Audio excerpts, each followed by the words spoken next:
You're listening to Discutafel, the podcast on eco-friendly gardening and permaculture.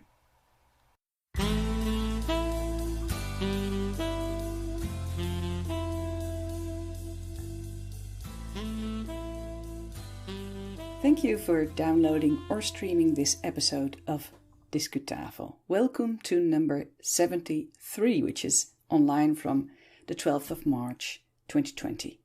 My name is Yvonne Smit and I make this green audio. 2/3 of our episodes are in Dutch and 1/3 is in English. Because the Dutch linguistic region is relatively small, of course, and taking responsibility for a sustainable earth is a worldwide movement.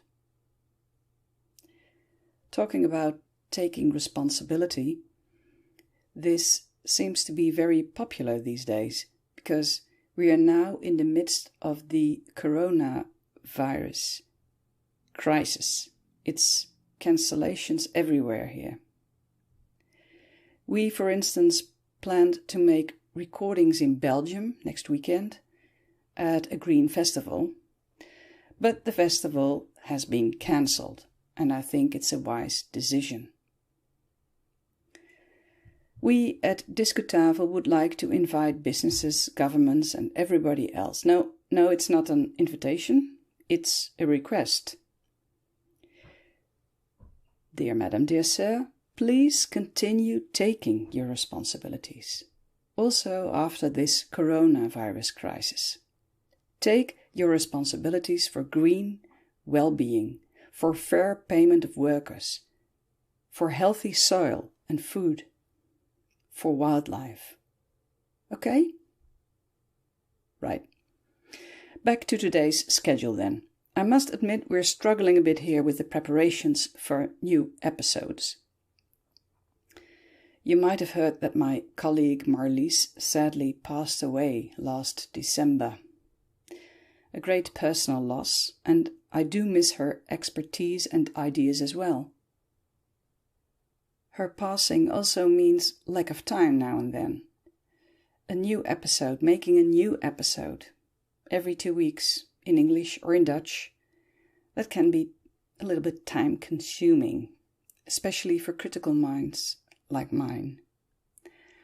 Your ideas for a solution would be welcome. Perhaps others want to participate in the podcast. That would be fantastic. We'll see what the future brings. For this time, I will continue making this podcast. Anyway, this is all an explanation that this episode is probably not exactly what you might expect.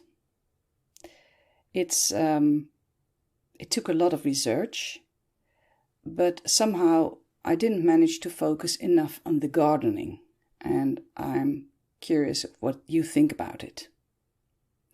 It's part 2 of a short series on Dutch wetlands, and we call it From Wadden Sea to Garden Pond.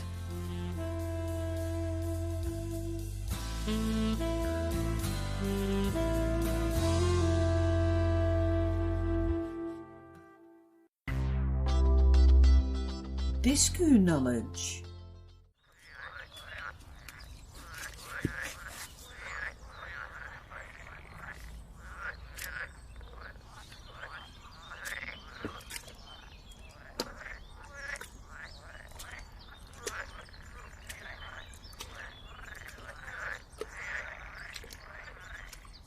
How about March the 22nd? Is this a special day for you? Well, not particularly for me, but it appears it's World Water Day on March the 22nd. It's a day about water and climate change and how the two are connected. In a short series of several podcast episodes, we're talking about water here at Discutafel, and this is part 2 of this series. Of course, there's enough to tell about water-friendly gardening, water butts instead of hose pipes, no digging, etc., etc. But somehow we feel you must have heard that message before. You must have read it in newspapers, seen it on television, or perhaps listen to another green podcast. And all those publishers do this very well, so at Discutafel we thought we might do it a little differently. We like to bring you other original content on the matter. And we thought, let's look at water in another way and reflect on it. And let's talk Dutch wetlands and their wildlife. From Wadden Sea to Garden Pond, we call it. Wetlands are distinct ecosystems, and they are partially covered with water or entirely covered with water. They're very relevant for a sustainable Earth, and what can we learn from them? In part 1 of this short stories, we spoke about various wetland types in the Netherlands, and we mixed this with personal memories. We also spoke about the importance of wetlands as a habitat for numerous species. We spoke about the various ways we as gardeners and other people who like the outdoors, how we can help to protect and conserve wetlands. If you missed this first episode or would like to listen again, just go to Discutafel podcast, episode number 70 on your podcast app. In this second part, we look at the history and the present situation of Dutch wetlands. How do we manage to live and garden here on lowland? And how about flooding? Next episodes on the subject will be published in the next coming months of 2020. And if you subscribe to the Discutafel podcast, which you have of course, you'll receive these episodes on your phone automatically. Or just go to discutafel.nl.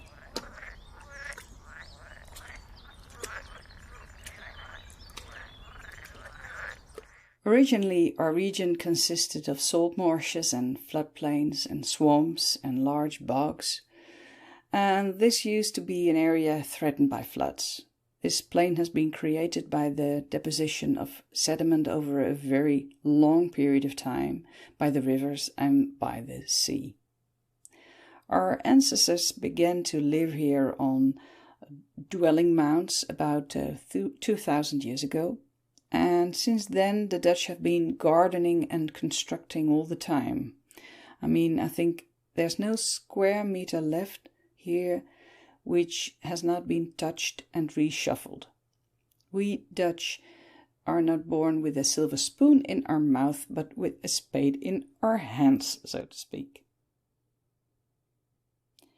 Since the beginning of the modern era, vast areas of original wetland wilderness have been reshaped in green pastures, in densely populated cities, busy roads, enormous pig farms and harbours. But still a relatively large area in the Netherlands is covered with water. The Netherlands is the common delta of 3 major rivers, and you might have heard of them.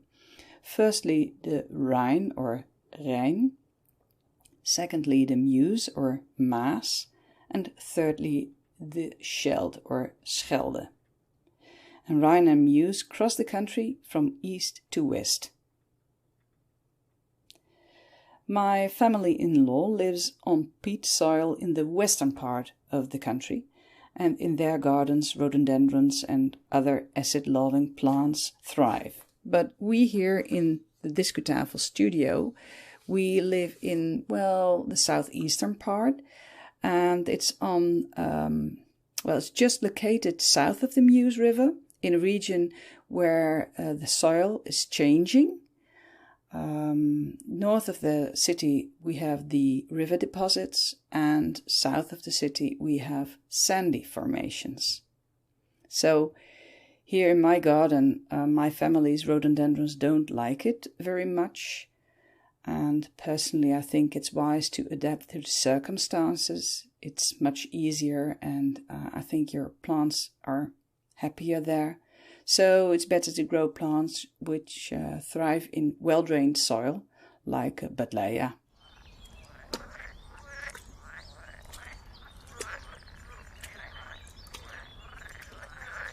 Wet ecosystems are very important here. Since we live on lowland, our country's name, the Netherlands, is no coincidence. And the highest place here is in the south of the country, near the Belgian and German borders, and it's only 322 meters above sea level. So you might have a laugh. Yes, I'll give you some time to laugh, because 322 meters is of course nothing compared to, for instance, the highest point in the United Kingdom. That's the Ben Nevis in Scotland. And this mountain stands more than 1 kilometer higher. When we look at the level, the ground level here in the Netherlands, about 26% of the area is at sea level or below sea level, and the lowest point of the Netherlands is located in a farmer's field near the well-known cheese city of Gouda or Gouda, and it's more than 6 meters below sea level. It was created by reclaiming the polder there in the 19th century.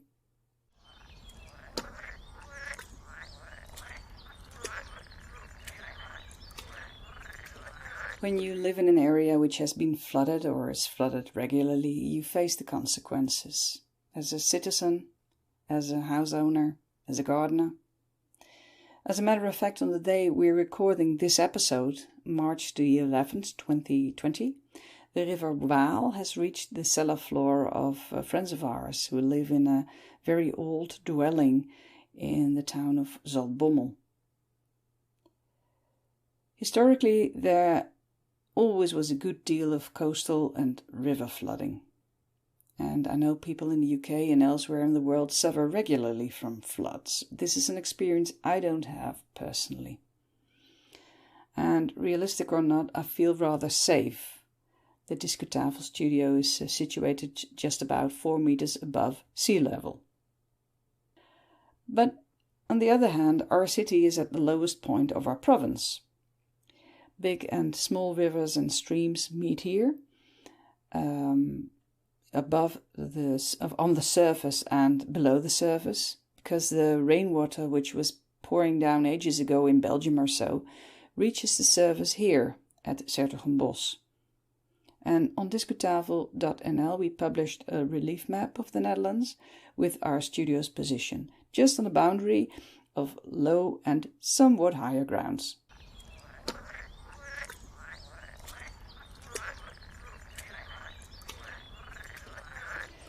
So approximately 2/3 of our country are vulnerable to flooding, and you might imagine that flood control is a national priority. We have a very complicated, complex water control system here in the Netherlands.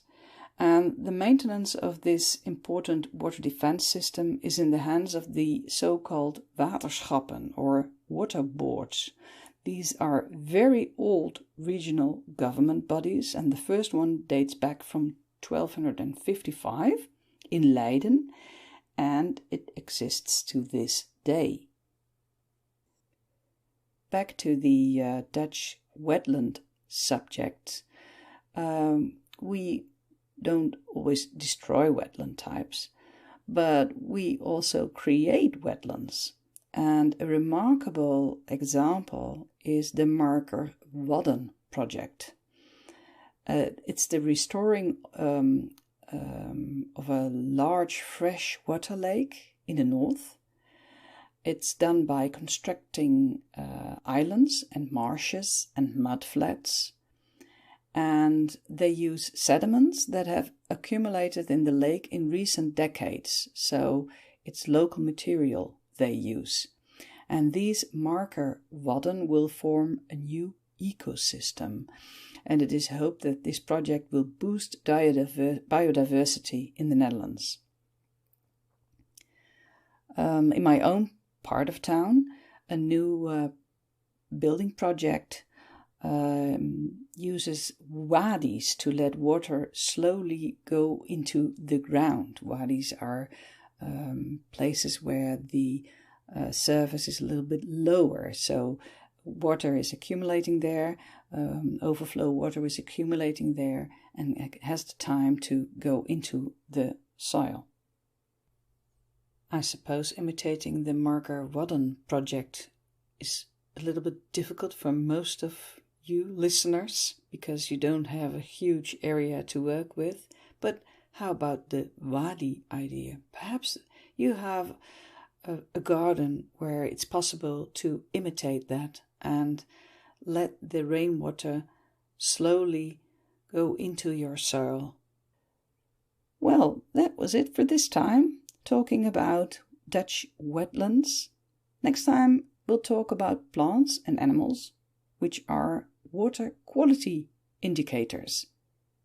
And we make our preparations for a small water expedition, together with you, our listener.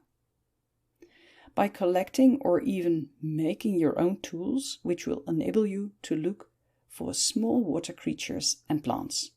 And later this year, when the water has warmed up, I'll invite you to go outside, perhaps take a dip net with you and find out about plants and animals in your own pond.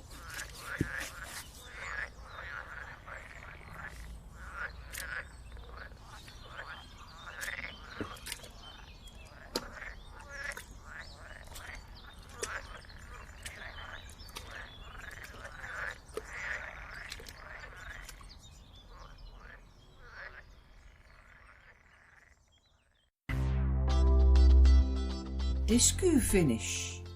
This was part 2 in our short series about wetlands and water.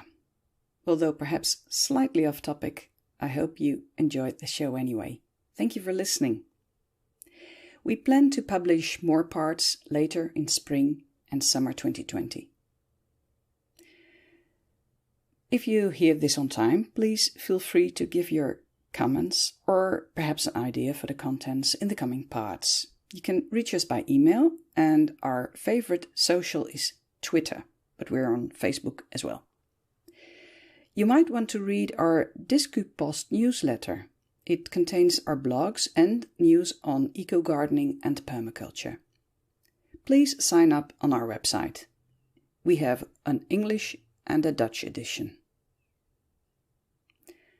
I expect the next English episode of this podcast to be online as from the 23rd of April. In the meantime, let's go outside, and until next time.